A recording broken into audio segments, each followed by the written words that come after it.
Today's panel is very special. Welcome to the second panel of the Jamaica Year 2000 Vitalities Culinary Showcase. We have three wonderful speakers here who are coming together to share their views on some very specific topics.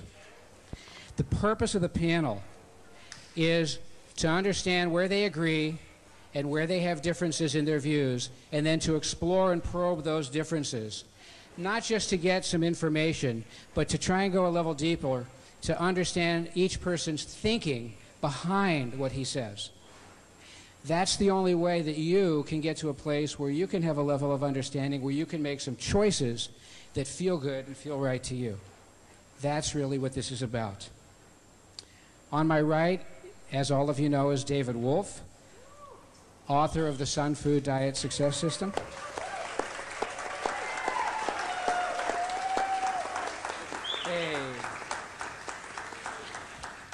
David coined the phrase Sun Food Triangle, and the idea, as I understand it in one phrase, is that it's a broad-based approach emphasizing raw food.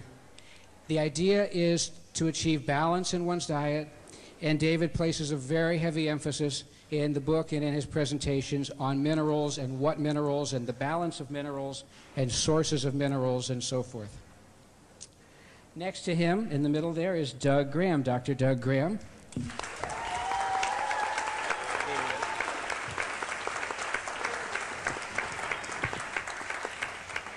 And as you most probably know, Doug is a hygienist. He's a chiropractor, and hygiene is a fairly specific approach to health and nutrition. Doug also has as his background that he is a world-class athlete in his own right, and in his work, he works extensively with athletes and other very peak performers.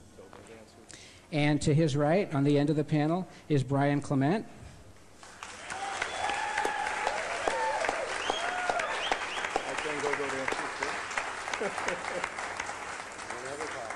Good morning, Brian. And all of you know Brian as the banner carrier and the leader of the Hippocrates Health Institute, originally created by Ann Wigmore and Victoris Kovinskis. Brian then was able to transplant the whole idea down to Florida and transform it into what is arguably the finest health institute of its kind in the world today. So, again, the purpose is to respond to some key specific questions about how to live on a raw food diet. I want to emphasize as we begin that these three great teachers agree far more than they disagree. So even though this discussion, and sometimes when they get up and speak, there's an emphasis on what's different, underneath is an enormous foundation of common ground. So we will explore that a little bit. Yeah.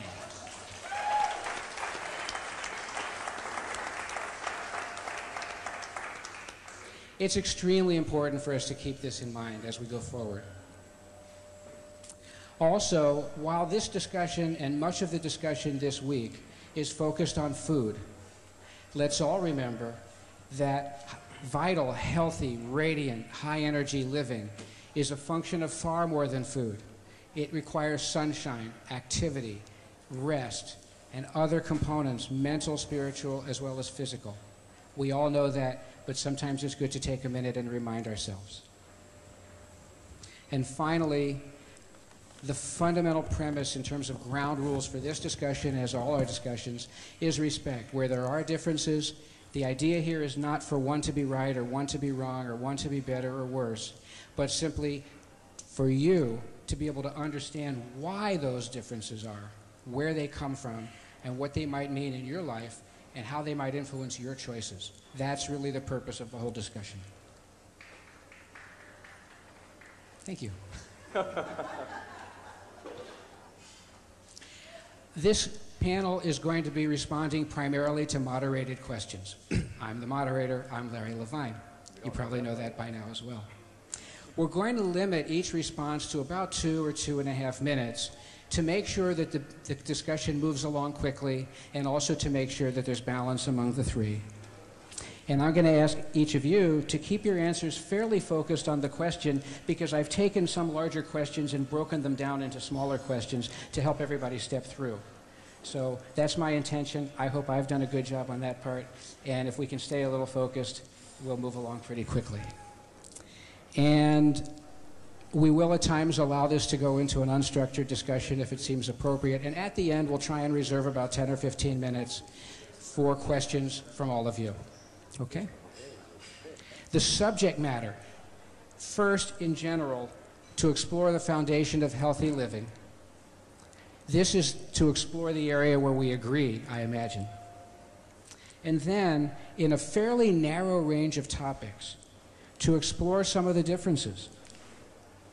The general conditions for health and vitality, fruits in one's diet, the role for fruits, the sources of energy and the uses of energy. And then we're going to take one area and use it as an example to draw out more understanding. We're going to take the area of parasitic conditions. We're going to focus on Candida because it's a popular topic for discussion. And we're going to use that topic not as an end in itself, but to draw out more understanding toward the latter part of the discussion. So what I'd like to do, in order to just give them an opportunity to introduce themselves a little more fully, I'd like to ask each person, starting with Brian, then Doug and David, what is, if you had to put your finger on one core principle that really defines your approach to nutrition and food, what would that one core principle be? Brian, you want to go first? I would probably say the one core principle that I have for nutrition and health is a principle that at any point in one's life that we're capable of achieving our dream. So if we're 18 years old or 100 years old, if we have a dream that we're physiologically, psychologically, and spiritually capable of achieving it. If not, my question is, why are we dreaming? To do so, there's fundamental things that we must all do. One of them is diet, of course. But diet is a later part of our necessity. The very first is mind work. And all of us, as I spoke the other night, come from a history of normality that's quite abnormal. So the second part is a spiritual essence. And again, none of us on the planet today can really define what that is. But it's there, and all of us must embrace it more and more and understand it better and better. So again, any point in your life, being able to reach your dream. Thank you. Doug, one core principle. Please, okay, restate it for me. Core principle. I would say the core principle of what I'm attempting to teach is based on two formats. One, the use of comparative anatomy and physiology. In other words, to look at the animals that are anatomically and physiologically similar to us and to use the laws of nature in a way that makes sense as far as us creating a diet that we are anatomically and physiologically, in other words, biologically adapted to.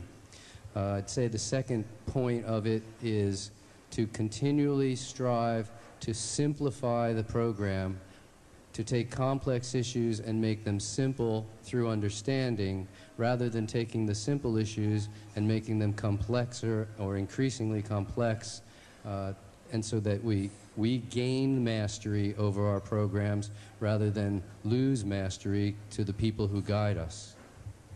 David, one core principle. The core principle that I teach, I think it's the underlying principle of all nutrition, is minerals and mineral balance, and making sure that you get a full spectrum of minerals, understanding that every plant mines a different spectrum of minerals, understanding that every plant creates certain minerals, and taking in all parts of the plant, leaf, stem, root, shoot, fruit, seed, every part of the plant in order to achieve balance. Thank you. Thanks, all of you. Next, I'm going to ask each of you a unique question just for you. And David, I'm going to start with you. If I understand correctly, when you describe the Sun Food Triangle, you describe a balance between proteins or amino acids, fats, and sugars. And my understanding, if I've read it correctly, is that it's roughly in equal proportions in a healthy person. And so the question is, if one wanted to, first of all, is that understanding correct? And then second, if one wanted to achieve that sort of a balance between fatty acids, proteins, and sugars, and if it was roughly in thirds, as I think you suggest, would the thirds be in terms of calories volume consumed or mass and weight of the food, how would you calculate or measure or picture what the thirds might look like?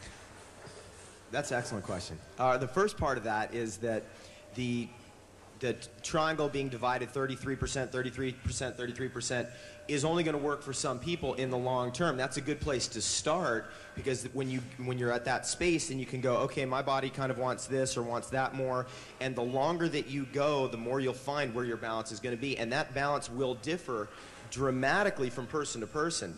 I'm pretty much a type of person, I can eat almost all fat. And people go, wow, I mean, I eat 80% of my calories is fat. That's not going to work for most people. That's a very extreme side of the situation. For other people, they might find that they do much better eating a lot of protein, and there's a big difference between protein and fat. And that's something that I've really been focusing on in my lectures, is that if someone does well on a high protein diet, they may not do well on a high fat diet, or they may do better on a high sugar diet, or there's differences between all three of those categories that are very strong. The way you would identify what's a percentage between each one is pretty much the dry weight of that. So for example, juicy fruits, the dry weight of that is not very much, whereas nuts, quickly the dry weight will accumulate up high. So a little bit of nuts balances off against a lot of fruit. You following that? Because it's very watery. So if a person, just as a follow-on question, if a person wanted to look at the triangle and try and find his or her place in the balance, how might a person go about discovering that without having to spend thousands of dollars on tests or consultations or the like? How might a person come to that? What process of exploration could they pursue? It's simplicity, really. That what you got to decide is, one, do you burn sugar as a fuel mostly, or do you burn fat as a fuel mostly? And some people, a very small percentage of people, burn protein as a fuel mostly. For example, if you were stranded on an island and you had either, say, avocado or mangoes, which would you choose? What could keep you alive long enough? Mango couldn't keep me alive for more than a few weeks. Avocado could keep me alive for months. I'm more of a fat-burning type of person. Also understanding what kind of metabolism you have. Some people are slow oxidizers, meaning that they burn sugar slowly and do better with more of a sugar source. Some people are fast oxidizers. They burn up sugar immediately. These are the type of people that eat fruit in the morning and instantly are hungry again. If you're that type of person, you're probably more of a fat-burning metabolism, or even possibly a protein-burning metabolism. Thank you. Doug, the next question is for you. You have been a world-class athlete. Much of the work that you do, the specialized part of the work, is with world-class athletes and other very high-performing, peak-performing people such as performers and entertainers. My question is, how has that background influenced your thinking? In other words, I'm looking at what might be a bias or a leaning or a predilection in your thinking based on the work you've done. And I want to add to the question, you also spent about 10 years directing a fasting institute. So you have that part of your background as well. So what we're looking for is just to understand a little about how you think and how you come to how you think. As an athlete, as a child athlete, high school athlete, college athlete, I kept trying different programs. I was always looking for what would work best for my body type. It was an endless string of various regimens. I couldn't even begin to guess, 20 or 30 different programs, none of which particularly worked really all that well. When I stumbled on the one that I'm currently using, I knew, like the old bumper sticker of 30 years ago, I found it and I stopped looking. Whether I've been working with the sickest of the sick, the hopeless people that end up at fasting retreats, or working with world-class athletes, really what we ended up doing was the same for both. The idea was to stack every lifestyle factor possible in their favor in order to provide optimum conditions for them to recover. The difference really being that a sick person is simply trying to recover their health, as Victoria's talked about last night, and an athlete is trying to recover from the day's activities. But it's still stacking the lifestyle factors in their favor in order to recover. I don't know that what works for me, I'd agree with David, I don't know that what works for me exactly will work for the next person, although I don't tend to think that the swings are as huge as perhaps David has experienced. I would tend to think that the similarities from person to person far outweigh the differences from person to person as far as physiology. And so I don't know that my personal preference of how I eat necessarily influences what I do for others. Really, what I want to do for others is what works for them.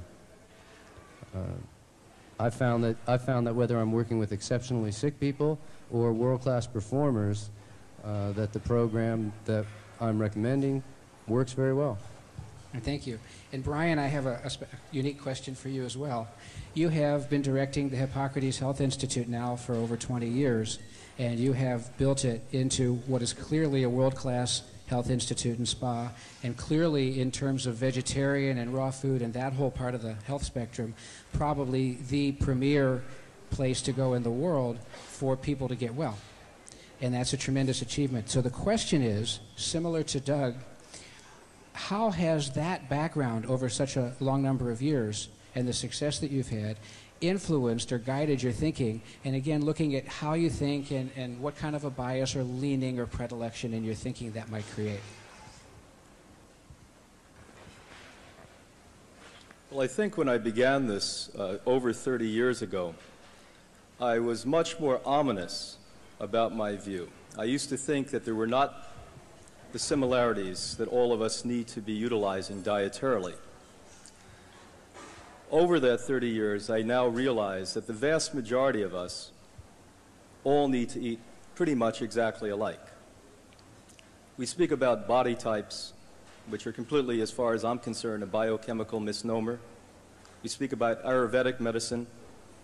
In Ayurvedic medicine, you must remember, it's only been the last 50 to 100 years that we understood anatomy. We didn't understand which organs we had and how they functioned, and our bloods and our immune systems until the recent years. AIDS brought us up, as an example, to about 10 times the speed where we were 25 years ago. So a lot of these ancient philosophies, in spite of the fact they didn't understand chemistry, anatomy, physiology, all of the factors, and in this century, the psychoneuroimmunology effect of diet, they were relative to elements: wind, air, fire, cold, hot, etc. And so there was a lot of truth in them. So we can't totally disregard that, but on the other hand, we must come up to speed. The speed is very simple. This is not a complicated question. There are 3 elements that every single person requires, the over 6 billion people on this planet. The first element is obviously oxygen. If you don't know that, stop breathing for 6 minutes and we'll see what happens. And there's only 2 viable places you receive oxygen: breathing, which the best yogic here doesn't do well enough, because today the particulate that's in our atmosphere takes up about half the oxygen that was available for us to breathe back in the year 1900s. The second element, quite simple, is enzymes. You had the world's leading authority that's presently alive address you last night on enzymes. And to bring this to a compilation so you understand exactly what an enzyme is, it's a way that we gather electric into our body. Now, why would we need electric in our body? Because you are electric. You are first, foremost, and fundamentally electric. Every one of your 10 trillion cells in your body have electron activity in it. And the third element, which I'm learning more about by a day-to-day basis, are hormones. Hormones come from foods. From the beginning of humanity, we were meant to consume particular foods, living foods, that have the hormones intact. We've identified a few hundred hormones at this stage. We will identify in the future millions, if not billions or trillions of hormones. What is a hormone? A hormone is a chemistry that comes from one cell and affects another cell, meaning the chemistry that comes from the living food cell and affects the human cell. So this is a similarity that all of us need, and this is why all of us up here, that when we speak to you, are pretty much saying the same thing. The differentials are possibly experience, the differential is possibly science, and that's what I want to speak about a little bit later. I'll once again review it. It's oxygen, obviously. It's electric, enzymes, obviously, and it's hormones that affect your psychology and physiology. Thank you very much.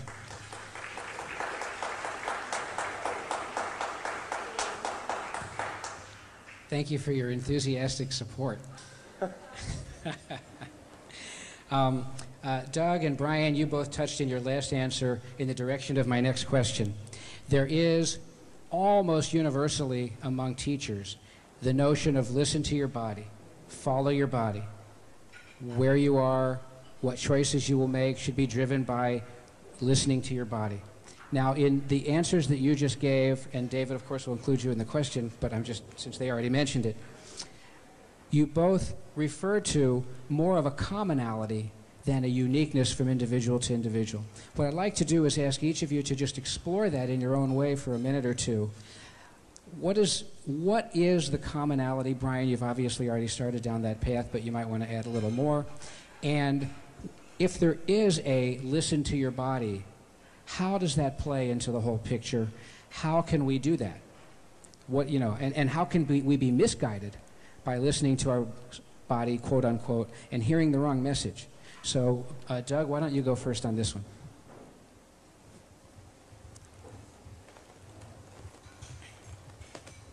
Let's start with the end of the question, the misguided. I think people are misguided when they're still living with addictive habits and saying, well, my body was just telling me I really needed some chocolate, so I had some chocolate. It'll take a while to overcome habits. Habits get stronger if you reinforce them, and they get weaker if you don't. But they don't just instantly go away. They keep coming back to haunt us for a long time. It took a while as a raw foodist before I got past thinking of various cooked food items as treats and started thinking of them as punishment. I think the commonalities have to do with the way that our bodies are built. I mean, we have feet and hands and eyes, and the similarities are never ending, and it's a rare person without a heart or a spleen or a kidney, and the way they work. And when I studied anatomy and physiology in medical school, they didn't tell us, well, some people do it this way and some people do it this way. This is a liver, this is what it looks like, this is what it does. The commonalities are profound. Every cell of the body is fueled by simple sugar. Some people are more adept at converting fat into simple sugar. Some people are more adept at converting protein into simple sugar. But please understand that the people who are really good at converting protein into simple sugar convert about 1% of their total fuel as protein, as opposed to the people who are really poor at converting protein into simple sugar, who convert about 0.5% of their total fuel into protein. It's not huge, but it is enough to make a difference from person to person.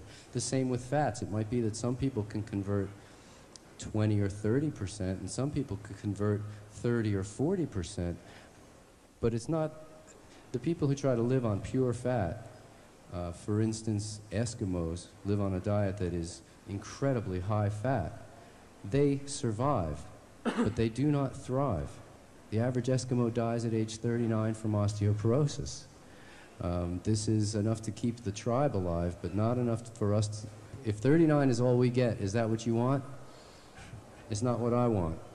I want to feel well till I die, and I'm not living the way I do to extend life, but I think it will happen. But I think the commonalities of how our bodies are fueled, what the microchemistries are, how the coenzymes and the enzymes and all of the other micronutrients function is pretty much the same from person to person. Thank you. Brian, you want to take this next? Well, the commonalities between the lifestyles that all of us are proponents of. And let's go to David. I honor and admire David so much. He's the young generation, the new generation, that came out of a totally different background. As you mentioned the other day, David, you came from 2 medical doctors, and I honor you. You're vibrating with and bringing into our field now the youth, and so let's give you a hand for that.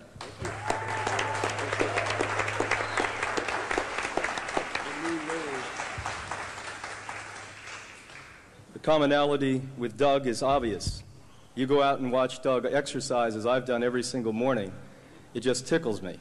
This man makes exercise fun. You're out there doing it, you don't even know you're exercising. Look at his body. This is an example.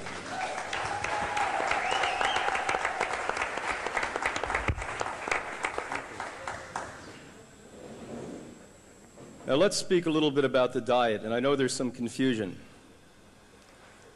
When it comes to fruit, in a healthy diet, a healthy person, I should say, not a healthy diet, one should consume a percentage of fruit. Now, over the decades, our blood profiling, working with both very healthy people, from super athletes to extremely sick people who had days or hours to live, we discovered that for healthy bodies, about 15% by weight of your entire diet, fruit consumption is generally good.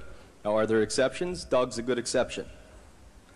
Doug burns off sugar like you and I do not. I would assume, watching him here, that he probably exercises 2 to 3 hours a day. Yeah. Now, how many of you sitting there exercise 7 days a week for 2 hours? Well, you have 1 or 2 people. 84% of the American population do not exercise at all. 1% of the American population exercise as much as they should. So he is certainly the extreme exception of what you should be doing, and all of us should be. I'm not exercising 2 hours a day. So with him, I'm sure he could consume astronomical amounts of fruit, burn it off. Now, who cannot, when we say healthy versus unhealthy? Let's speak about microbes. Now, this is a biochemical factor that no one can denounce or deny. Microbes are things such as bacterium, virus. We also can add in fungi, yeast. We can also add in parasitic, amoebic infestations to that whole overload. I also do not consider the microbial, but cancers, mutation of the human cell, would fit into that. In all of these cases, including low blood sugar and high blood sugar, diabetes and hypoglycemia, if one consumes any form of sugar, including the fructose that we consume from fruits or carrots or beets, it will expedite the development of those microbial and cancer effects. Now, this is not something that's questionable. This is a scientifically proven, microscopically shown fact. So when I have people that come to us at the Institute, we must be very, very cautious that they do not consume these. It's not permanent, people. It's not permanent. When I first became a vegetarian, I, honest to God, consumed a gallon of carrot juice a day. I didn't know, and no one knew what the word candida was in those days, but I'm sure I had candida. I definitely had low blood sugar, and every time I turned around, I had fruit in my mouth. Why? Because if you have low blood sugar, you tend to, or candida you tend to, or even allergic reactions, you tend to want the sugar, the very thing that feeds you to keep up your energy, because the proteins and the minerals that David so diligently speaks about in his work are not there. And that's why you're having problems to begin with. So that is the differentials with fruit versus non-fruit. Is fruit good? Absolutely, fruit is good. The last factor on fruit, ripeness of fruit. It is literally impossible to find ripe fruit. One of the classes that we give at Hippocrates is Hans's husband Wilbur takes the entire group, and I think it's probably one of the most significant courses we give, to a health store, a Wild Oats, which I consider a very good example of a health store, to the organic fruit session, and shows them that these organic fruits, that 95% or so of them are not ripe. Brian. Now, in spite of the fact, well, I'll try to finish it and then we can go on. I'm like Oprah Winfrey in these things. Yes. I'm almost there, Larry, don't worry. If you look at the 95% of fruits that are unripened, there is always about 5% of fruit on a tree, a vine, a bush that do ripen because it's closer to the mineral source, and it's also closer to the sun source. It may have the sun on it most of the day. That fruit, it's a direct vein from the soil with minerals up to it, and the sun will ripen. So we literally teach you, and if any of you wish to know, Hansa can actually show you this today or tomorrow, how to find a ripened fruit. So yes, fruit, let's move into it, and let's move into it when we're healthy. But in my opinion, it's about 15% for the average person. Doug, again, being a good example of somebody who's certainly able to eat beyond 15%. Thank you. Thank you. I'd like to remind all the speakers again, if you could kind of stay with the question that's actually being asked, because we're going to come to fruit a little later. So Brian, I'd like to kind of give you the same question again, and that is the whole topic of listening to your body versus, to find what's unique for each person versus commonality just for an individual. If you could just comment on that for a moment. I'm sorry, I forgot that part of the question. That's my Irish coming out in me on those things. When I was running a center, the seeds, he gave me hemp seeds before this too. So if these questions are sort of, answers are bad, you know why. When I was running centers in Europe, in Geneva, Switzerland to be specific, I ran into the man who created in France instinctual therapy. Now, instinctual therapy is the epitome of what you're speaking about, Larry. That's where they place all raw food, including meat, which I think is an insanity, which isn't a raw food, by the way, once it's rotting, out on a table. And they tell people who yesterday was eating the French cuisine or the American cuisine to go out and instinctually pick out what you want. Well, I don't think I have to reiterate what Doug said.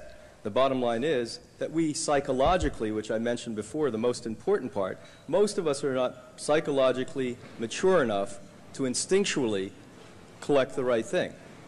I've been doing this stuff for decades, and if I hit my head, believe me, I would go and eat whipped cream. Yeah. I don't eat whipped cream. If I hit my head, I would probably drink coffee. The fact is that you have addictions, and as an alcoholic would always tell you, you're never not an alcoholic. You're a recovering alcoholic, a recovering food addict. So instinctual therapy and listening to your body is a very new age concept, but I don't buy it. Okay, thank you. Doug, under what conditions, this is just an information question for all of you to make sure that the background is there. So just very briefly, under what conditions does the body produce acid? Acid is the byproduct of cellular metabolism of almost every cell in the body. Almost every process is going to result in some type of an acidic waste that has to be eliminated. What about, just to add to the question, what about in a non-physical sense, emotional circumstances or sirens going off or all kind? We've spoken about this to each other in the past, and Brian, I see you nodding your head as well, and David. What about at a higher level? Again, anytime a person is experiencing more stress than they can handle, it's not that they're producing more acid, it's that they're not eliminating it as well. I don't think that physiology, to a degree you could say, oh, we're producing a little bit more because you're undergoing stress, and so maybe you're breathing a little more shallowly and your heart rate's up a little bit as well, and both of the factors are slowing down your elimination abilities. But basically the byproducts of cellular metabolism at virtually every cell of the body is waste products that are acidic, and these are either neutralized through chemical processes in the liver, or they are eliminated through mechanical process via the kidneys. David, do you want to add to that? There's pretty much no doubt about it that most people who, especially if they're chronically ill, they've taken lots of drugs in their lifetime, grown up on fast food, that they have suppressed acids within their tissues. You start feeding them, like fruit, for example, all this acid comes up, and you have all kinds of problems that result from that. I think we've all seen that. We all know that. That's why I'm a big believer in taking highly alkaline juices into the body, almost as one of the first steps. Green juice, green vegetable juice, because it's alkaline enough to begin to buffer up all the acids that are coming up, meaning neutralize the acids that are being released from having that suppressed in the tissues. That process of getting the acids out of the body can be long and arduous, and can be years to do that. Brian, I'm going to take you to the next question. Is there a difference, generally speaking, I know it may vary in more detail, but generally speaking, is there a difference between the diet you would recommend for someone who's seriously or terminally ill versus someone who's in reasonable health in a day-to-day sense versus someone who is a peak performer, an athlete, an entertainer, someone like that? There's significant differences, and these differences are determined upon blood chemistry, psychology, activity. And that's the only way that we, as far as I can see, can legitimately discover which things to do for each individual. Doug, how about you? The same question. Difference between the diet you would recommend for someone who's seriously or terminally ill versus someone who's reasonably healthy in a day-to-day sense versus a peak performer. I would have to say, yes, there can be differences depending on the nature of the seriously illness. There are people who do not digest well. There are people with no teeth who cannot chew. There are people who do not absorb well. There are people who do not have large portions of their colon. Me, I'm never getting a colostomy. I could never find shoes to go with the bag. But there are people who are so sick that they couldn't possibly follow what we would call a relatively standard program. But actually, most of the work that I've done has been creating, with some exceptions, as Brian says, it certainly depends on the degree and the ability, as David says, to burn the sugars. But primarily, I use a fairly similar program for all of my clients. The thing that changes is calorie consumption, not the percentages of protein, fat, and carbohydrates. The total calories change. Okay. And David, the same question for you. Is there a difference in the diet you would recommend, in general, for someone seriously or terminally ill versus someone in what people would consider reasonable health versus peak performers? Yes, there's a major difference. I could elaborate on that. Do you want me to? Yeah.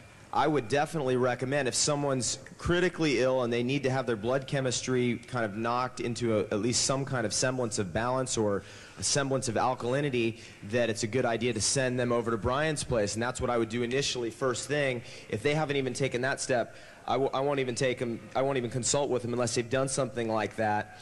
Then at some point you need to transition them from that kind of therapeutic kind of diet more towards something that they can live as a lifestyle rather than going out of the institute and then yo-yoing back and forth between this and that. You need to give them something that's workable. You know, for example, if they're going to do, so there's going to be some sugar is required to run the body. That's definite. Some people are going to get that from starchy carbohydrates and some people are going to get that from fruit. Again, you have to be careful on what types of fruits you're going to recommend. I wouldn't recommend fruit juice to anybody who's critically ill, dried fruit to anybody who's critically ill, maybe a few pieces of whole, complete fruit a day just to keep them from going off balance. If they're doing 100% raw, will be necessary without a doubt. There's only so long that you can fast from sugar before you begin into a yo-yo thing, which is totally detrimental and harmful. In other words, to pick up a huge craving in response to the deprivation. Can we have a little counterpoint? Doug, you look like you want to jump in here. Sometimes yes, because what we were asking about is a question on feeding, and from a hygienic background, again, I agree with David. I would send him to Brian. I've closed my retreat, being full-time on the road, but there are people who are ill enough that... Better? There are certainly people who are ill enough that feeding would not be recommended at all. And I always talk about the brilliance of Brian's program because he's getting people, instead of fasting completely, which requires tremendous monitoring and never has impact on people's eating habits. People think when they're fasting that they've overcome their poor eating habits. This isn't the case. You develop good eating habits by eating well.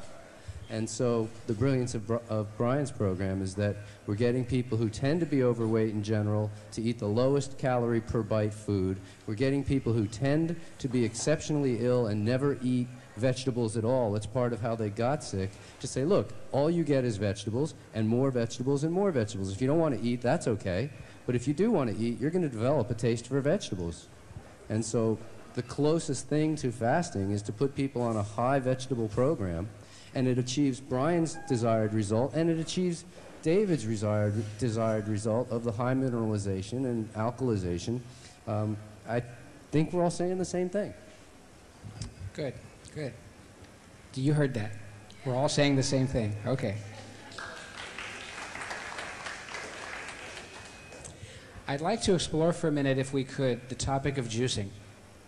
Now, juicing is taught by Jay Cordish, the juice man, and juicing is taught by this person and that person, and there are many books on juicing. Most of the books on juicing are collections of juice recipes with a few pages pasted on the front about why you would juice, or who would want to juice, or what kind of juice you would ever want to have.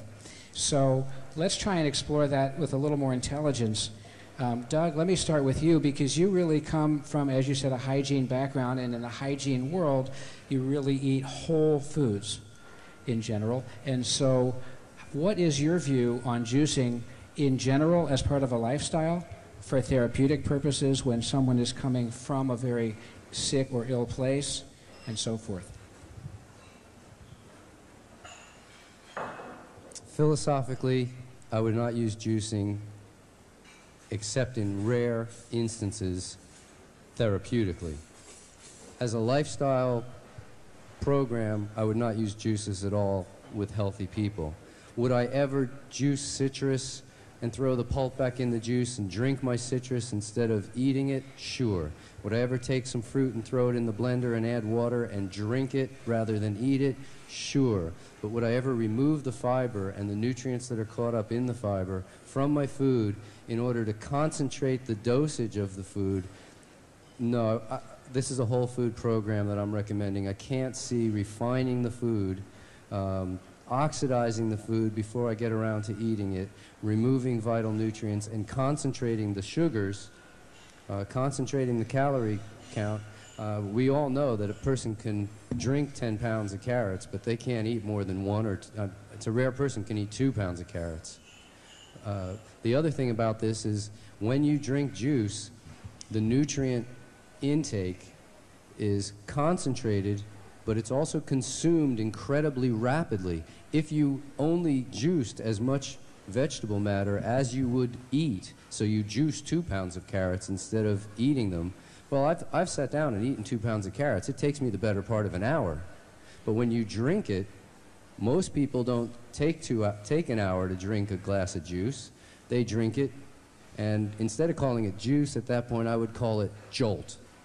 Now, the difference, again, between the way that I look at food and the way a lot of people approach food is because of their training in the medical model, they say, oh, well, bananas potassium or celery sodium. I eat bananas for bananas, and I eat celery for celery. Yes, I've done my homework, and I know the nutrients behind all of that, but I tend to eat my food for the food, not for the medicine. So just to make sure we capture the essence of what you're saying, the issue is about separating the fiber from the rest of the food and losing the fiber. It's partly about the fiber, but it's also about the speed of uptake. The cellulose, fibers slow sugar uptake. And if you want to help a diabetic, what you do is you add the fibers into the food. The guar gums, the pectins that are found in fruits are actually being used by medical practitioners now to treat diabetics to try to keep them off of stronger drugs. They extract the guar and the pectin from fruit and give it to the diabetics rather than telling them to consume the fruit with the guar gum and pectin in it, because the diabetics are consuming sugars that have exceptionally high, or what are called rapid uptake sugars, glucose and sucrose, as opposed to the fructose. Certain fruits are very, very high fructose fruits as opposed to glucose, which means they have a much, much slower sugar uptake to begin with. Most of those fruits are also higher in guar gums and pectins, which slow down the sugar uptake again. Fruits provide their own natural protection. Tell me the person that became a diabetic from eating fruit. That's not what caused it. Now, you can't just, you have to be careful. Once a person is bankrupt, you can't, they don't have the issues to spend money more. And the same thing, once a person has bankrupted themselves on their sugar metabolism, they can't just jump into it. People are sicker than we give them credit for, folks. And they're just walking around barely making it. So taking a person that we call relatively healthy, I would think all of us realize that they're exceptionally ill people. And the people that I work with that are world-class performers are also exceptionally ill people. They're just really fit, but they're very sick. And to bring them to a healthy place requires a transition. Brian, I know at Hippocrates, juice is served every single day, and there's green juices emphasized almost exclusively or exclusively. So obviously you do use juice. I'd like to comment on that. Well, first I'll start by saying what we agree on, because it's not much on this subject. Well, we knew that. Yeah. Doug saying fruit juice and taking that amount of fructose, I would completely concur with. This is why you would never find us serve carrot juice, beet juice, or fruit juice. When we consume fruit juice, my family in the morning, it's 90% water and 10% juice. And this should be a golden rule for all of you, healthy, unhealthy, etc. The unhealthy may be no fruit juice. You must look at the anatomical state of affairs, and Doug just articulated this a second ago. He said that none of us are healthy, all of us are sick, and because of that, we can no longer rely, as our ancestry did, on eating just whole foods. Many members of this group live in Los Angeles, New York City, polluted areas of the world. Some of you live in the computer industry, where you're in front of a computer 8 to 10 hours a day, being zapped. And because of that, we have to do exceptional things nutritionally. And as Doug pointed out, you cannot sit down and eat 5 or 10 or 20 pounds of food, nor would I expect that. If you eat enough fruitarianism, you'll probably end up doing that a day. But by taking juices that are not sugar-based, but protein-based, mineral-based, the richest minerals you can get on the planet Earth are from the green vegetables, from the sprouts. By taking them on a daily basis, you sustain. Now, I wish I had the time and the venue to do so, because I could show you the differentials. I just did this in Toronto recently. I brought in blood profiles from numerous people and show the differences just from consuming green drinks. So I can articulate it as clear as I can to you. We call green drinks the strong arm of the program. When I get blood tests back from guests that leave, once again to remind you, for free, for the rest of an individual's life, we interpret your blood test to help you. And I did understand that a lot of these people do not understand our program. It is not an all-green and all-cleansing program forever. As you improve, and if you gave us 2 years, and that's what it takes to turn around 97% of the people, 2 years, then we vary and moderate the diet. The problem in Western culture, most people will not give you 2 years. They want to do the yo-yo effect. I try this for a week, it doesn't work. I'll try that for a week. What makes me right? I like sugar, so instead of that, I'll drink gallons of fruit juice.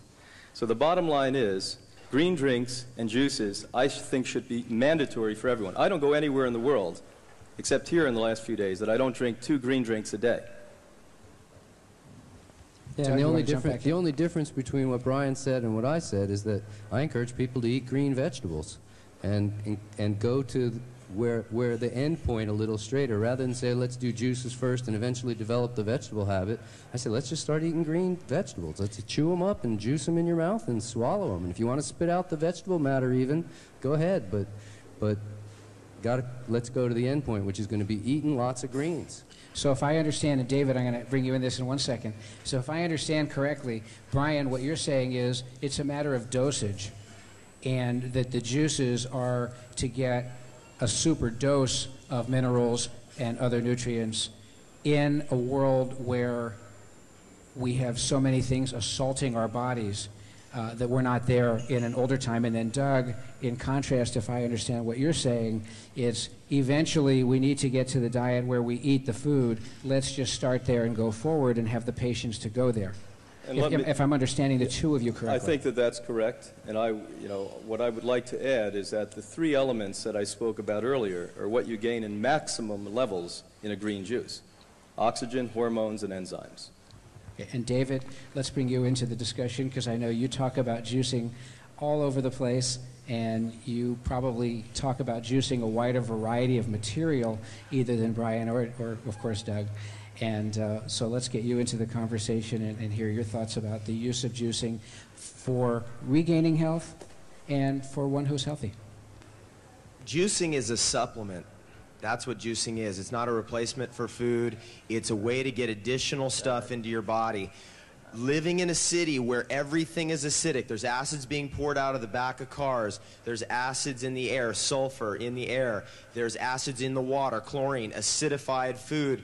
You need as much alkalinity as you can have. I've found that over a number of years, that your ability to retain alkalinity and to store it and hold it in reserve can increase dramatically, where I couldn't, when I first started on live foods, I probably, maybe I'd do like a 4-ounce spinach juice or a 4-ounce, I used to do parsley juice and be just, my spacey.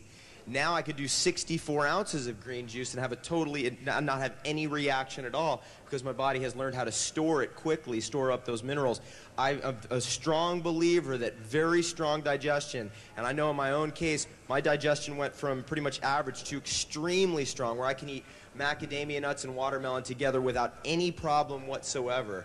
People just are shocked by that, and then drink oil after that and do all that. I really think that that's all a result of taking in excessive amounts of alkaline minerals, having them in reserve, excessive amounts of enzymes that you can find in juices, and when you have that going on, your body can digest anything easily.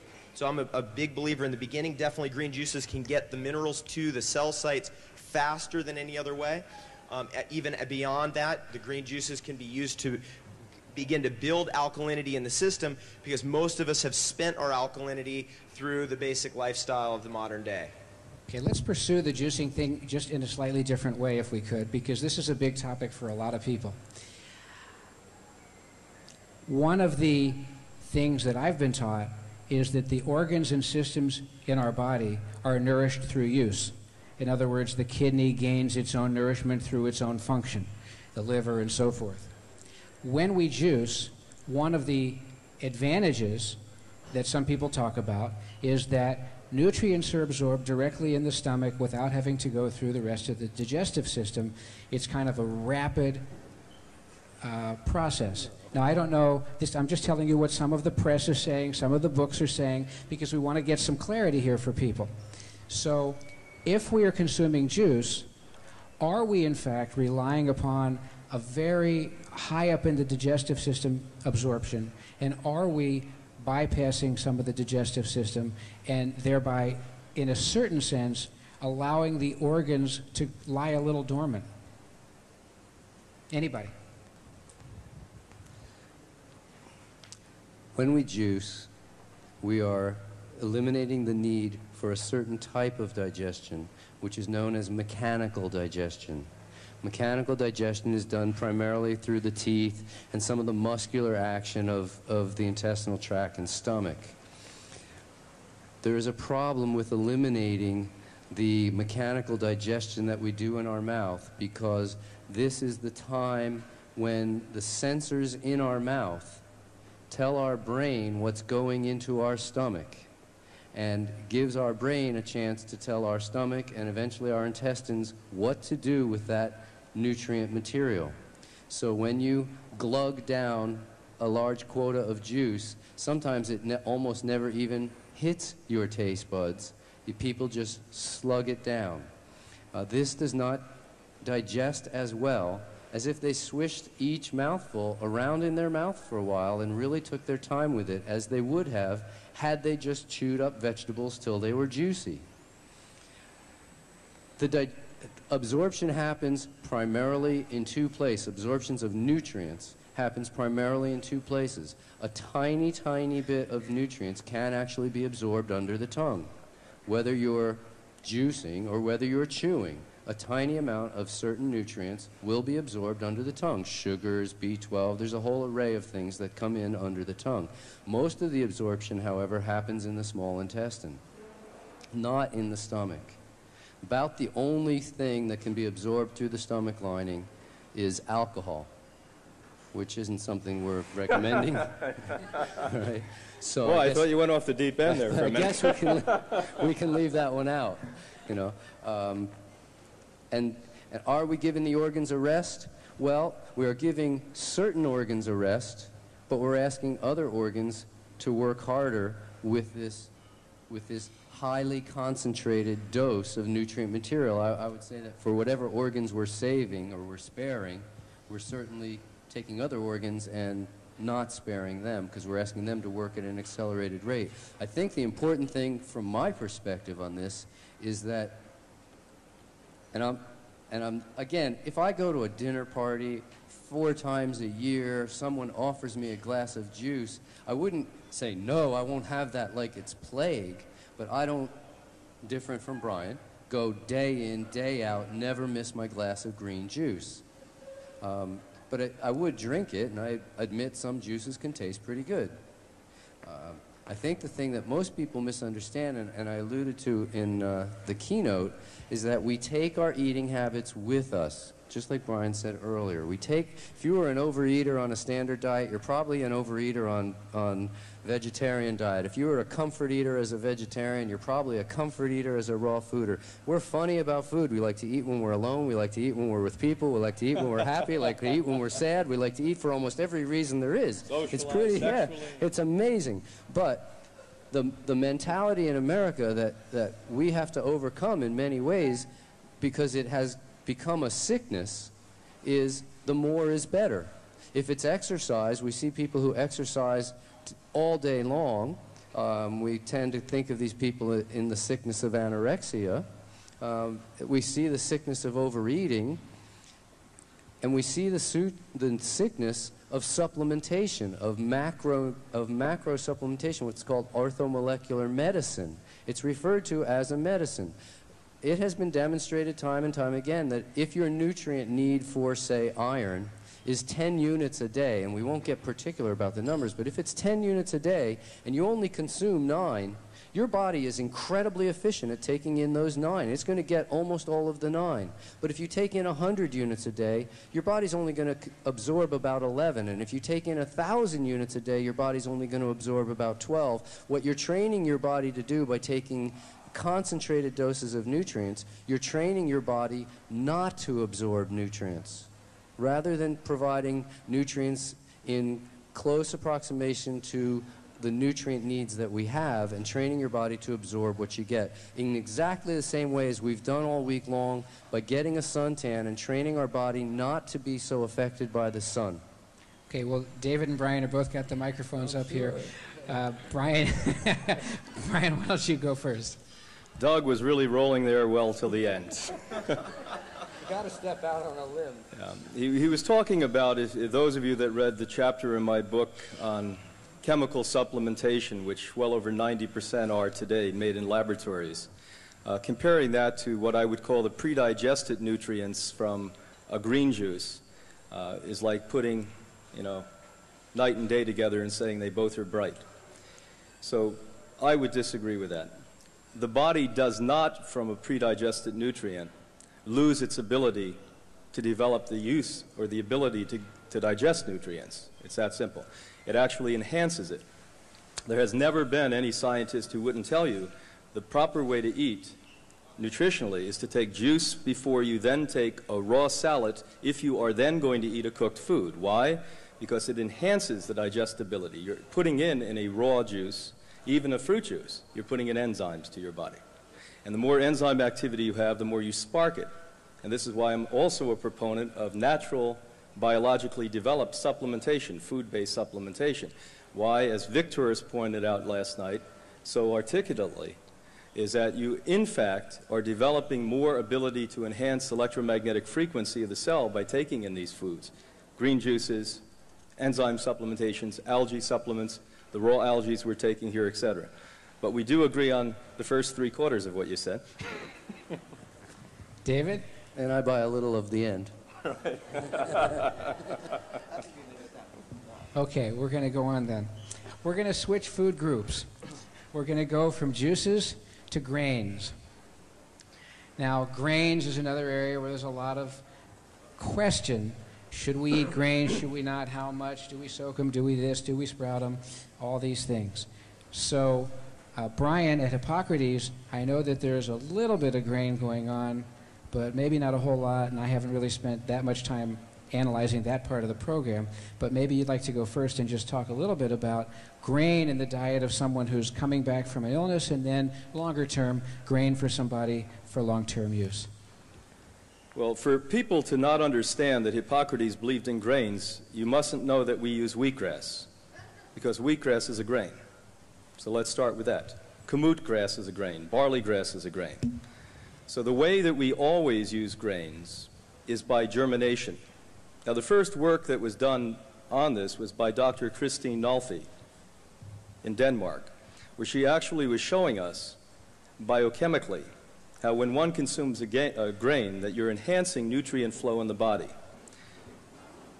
In the recent years, and a lot of my books I write about this, Victoris has reported in his books, there's been significant research studies to back what enhancements occur when you germinate a grain. One small example to you. Across the board, on an average, the nutrients, vitamins, etc., go up by about 8 times. 8 times just by germination. More important than that, the proteins are digested into, or broken down to, to amino acids. The carbohydrates are broken down to simple sugars, and the fats are then broken down to a fatty acid. Taking the energy time, the 2.5 to 3 hours that it would take for the average person to digest a grain away.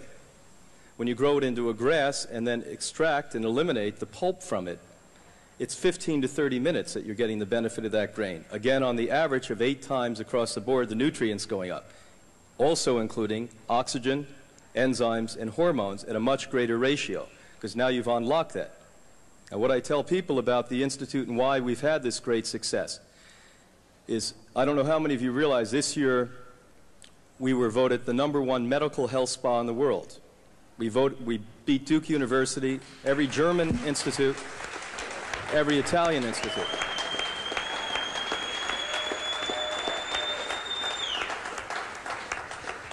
And when I called to ask them why, they said it was long overdue, that your size we thought was insignificant, but your results are more significant than the significant-looking institutions. That was the exact words that they used. So the bottom line for this is, I am a big proponent of grain use for athletic purposes, bean use for athletic purposes, but never non-germinated foods, always germinated. David? People have differences in metabolism. We know that. A sprouted grain, this is very important to understand this. If you take a grain and you cook it, what you've done is you've taken the starchy elements in there and converted them into a sugar. So it's more of a starchy carbohydrate, or a quote-unquote complex carbohydrate. If you take that grain and you sprout it, or let's just say you analyze it unsprouted, you're going to find that its dominant element is protein.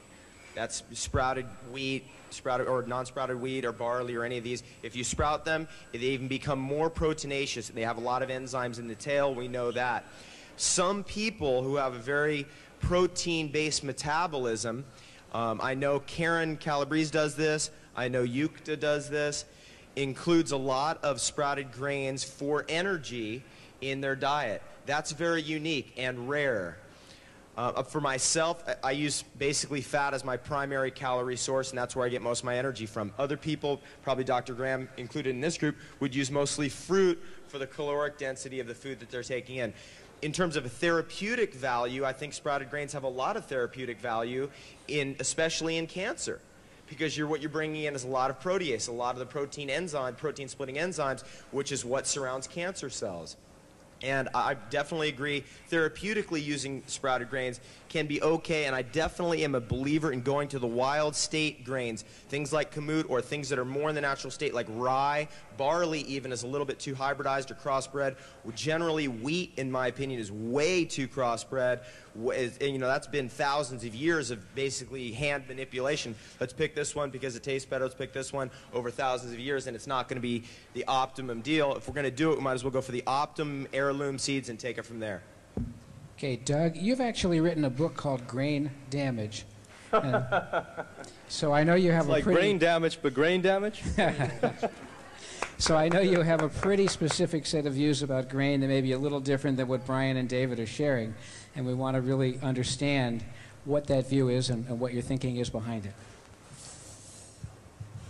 Sometimes we lose track, our finger slips off the pulse because of what we're doing, and as far as we're going down our road, we lose track of what mainstream America is consuming, how people live. I go into grocery stores so infrequently, but when I do, it is always, it's shock treatment. You look in someone's cart, it is shock treatment.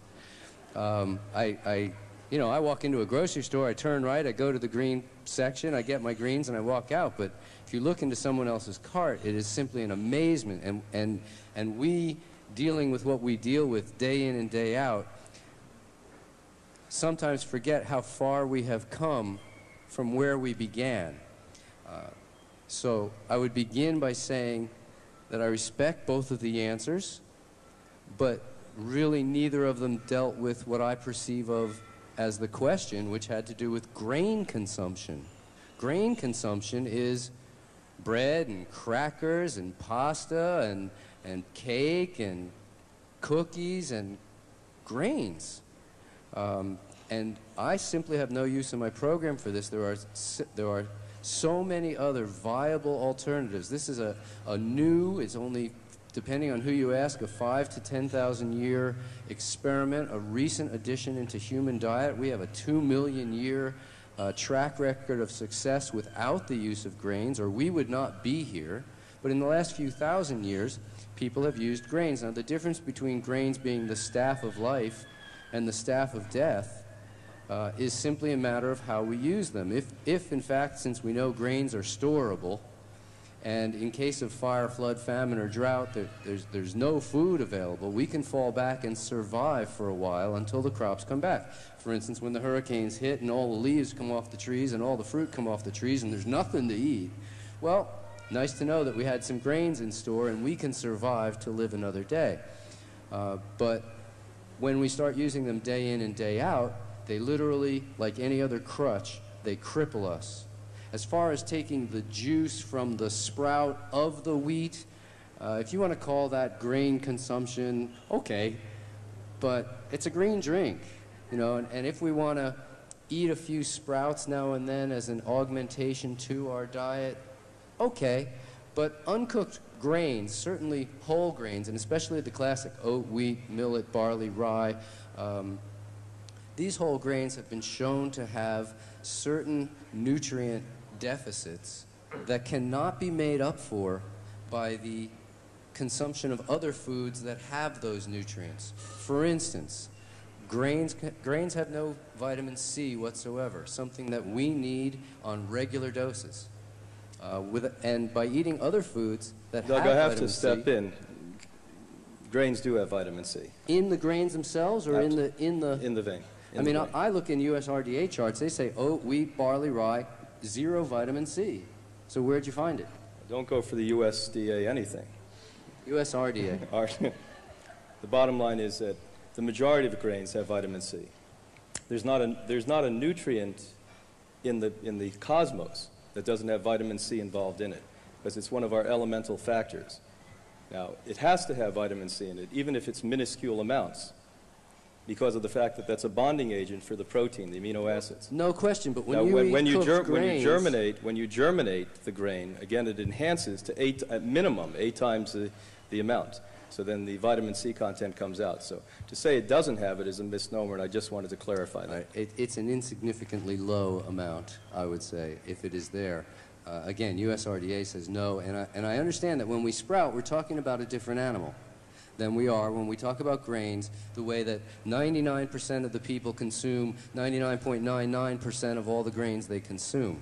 So is there a way to make them better?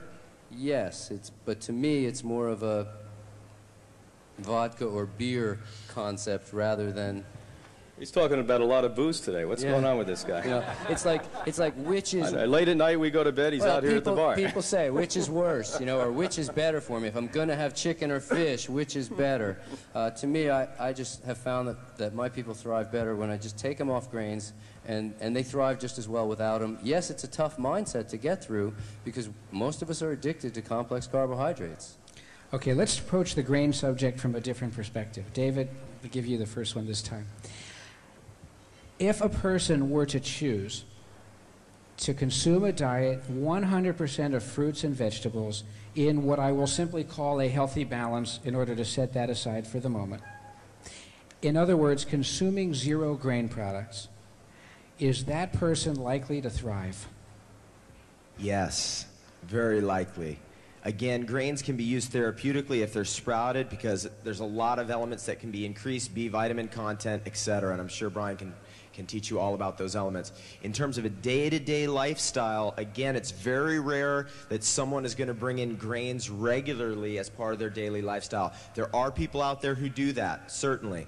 However, most of the people I know who are 100% raw or pretty close to it, who are thriving on live foods, generally do not include grains in their diet unless it's a like holiday food like what we're having here. And we had a great dish last night that Renee made with the sprouted manitoc rice. Oh, yeah. Yeah. Now, I wanted to mention about that rice, because, see, that's more of a natural type of grain. I mean, maybe it's not even a true grain, but it's closer to its wild state. When you start crossbreeding these things, whether it's potato or whether it's grain, the stuff gets lazy. It doesn't have to fight for survival anymore. Therefore, it gets a little starchy or glutenaceous. And therefore, when you cook that, then it becomes more sweet. You following that? Mm-hmm. And that's the complex carbohydrate problem that we're dealing with these days. We're dealing with complex carbohydrates in terms of corn products, which is also a grain, complex carbohydrate products made out of wheat, a grain obviously, also potato. Now that's not a grain, but that's another food. These are all very, very crossbred, hybridized foods that are far too sweet, have far too much sucrose in them for the body to even know what to do with. Brian, how about you? If a person chose, this is an average person, not a real sick person, just for the sake of the question, chose to set up a diet of 100% raw fruits and vegetables in, again, what I will call a healthy mix without addressing what that is, and 0 grain, can that person thrive? That's a very difficult question for me to answer. I mean, if you gave me an extremely healthy person, probably so. But that person's so rare that I don't get to see them in my work. And again, half the people I work with are healthy. So I would assume, I'd like to flip the question. When I wrote with a buddy of mine, the Macrobiotic Whey book, which is one of Kushi's books, because 3.5 decades ago I joined all of this becoming a macrobiotic, the teaching was 60% of your diet should be grain. And from that, the science that came out of Harvard at that time showed us how wrong we were by giving an excessive amount of grains to people. Now, grant you, they were cooked grains, the type that Doug is talking about in his Grain Dead book. But the bottom line is, quite simply, that a lot of grains are also not what you want to do. Even in sprouted form, you don't want to do it. So I would say that for almost everyone that I've ever worked with, a small percentage of grain should be part of your diet. We do not suggest large percentages. And I do concur absolutely with Doug in saying that when you take it and grow it into a grass, it's really not a lot like the original grain. It becomes a mother plant again. And the mother plant's the green vegetable, basically, that's giving seeds away. So this is where you can use larger amounts by weight and in weight of grain without taking the grain that has to go through digestion process, etc. So just to be clear that we understand you correctly, if we distinguish between the grain, quote-unquote, in the form of the green, Yes. and the grain in the form of the seed, if I understand you correctly, the seed form, even germinated, you would suggest in fairly small quantities in the diet. Absolutely. And David, you're agreeing with that. And of course, Doug, you're saying essentially none. So none for a lot of people, I would say. Yeah, so we're really not as far apart as some people might picture. No, not at all. This. The exception to the rule is now and I understand and honor Doug and his experience with this, is I would put athletes on large amounts, bodybuilders. When I went and wanted to build my muscle mass, I used grains and beans to do it. I could not have done it on fruits. Doug, you look like you want to re-enter the conversation here. Well, what about the comment that Brian just made about athletes? Well, yeah, I'll comment on that, but... I mean, you are an athlete, so you probably have something to contribute here, yeah. I have plenty of athletes putting on plenty of muscle mass, but it's neither on fruits, grains, fats, vegetables, or anything else. They put on muscle mass by doing hard physical labor. And it doesn't matter what you eat, there is no food that causes you to gain muscle mass. So what you used as your source of fuel, fine. I mean, if that worked, that's fine. But I don't like to... This is a question that comes up a lot in my arena, is what do I eat to get bigger? And there's no food that you can eat that causes you to get bigger. If there was, then all those guys in the gym would be hanging out in kitchens and restaurants instead of in the gyms. Well, they are. They are. In all due respect to you, Doug, I totally disagree with this. I've been going to gyms now for a quarter of a century. You're certainly much more of an athlete than I'll ever be in my life, and you can tell by that, the way you exercise and your commitment to exercise. But yes, how all of those people become big is through food. Have any of you ever not seen what these people who have incredibly large muscle mass eat in a day? Now, do we concur with the food they eat? The answer is no. But if you picked up Vegetarian Times, I believe from 1988, they did a cover story on vegan bodybuilders. And they had, at that point, the man who hadn't lost the competition in years, a Swede who had lived in California at that point, who had an incredibly large muscle mass. Now, for him to gain that muscle mass on anything other than large, astronomically large amounts of germinated grains, and probably it wasn't germinated grains, I'm putting words in his mouth, it was probably grains or beans, I will challenge you and say that that would literally be an impossibility. You would have to consume such a massive amount of fruits, or foods, not fruits only, you couldn't do it on fruits, foods, that it would be literally an impossibility. Now, grant you, look at how much you work out and look at your body size and look at what you're eating.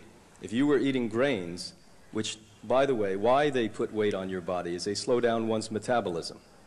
And when you slow down a metabolism, what happens is that when you rip the muscle, and this is how you develop muscle mass, you rip the muscle and it rebuilds again. And so the metabolism has everything to do with that. So let's have a debate on this one. Yeah, let's go a little bit. Because I think if I understand you, and folks, I mean, even when we talk, this is with the highest degree of respect, and our differences of opinions is how we're going to learn as well. I think what you're saying is, I'm not big because I don't use the grains or the pulses.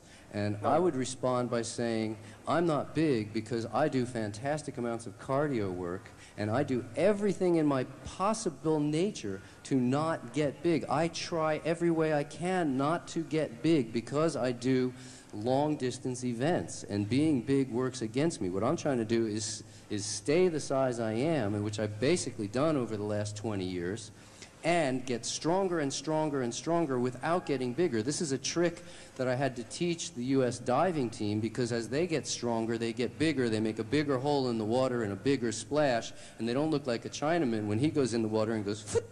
They go in and they look like a cannonball because their shoulders are so huge.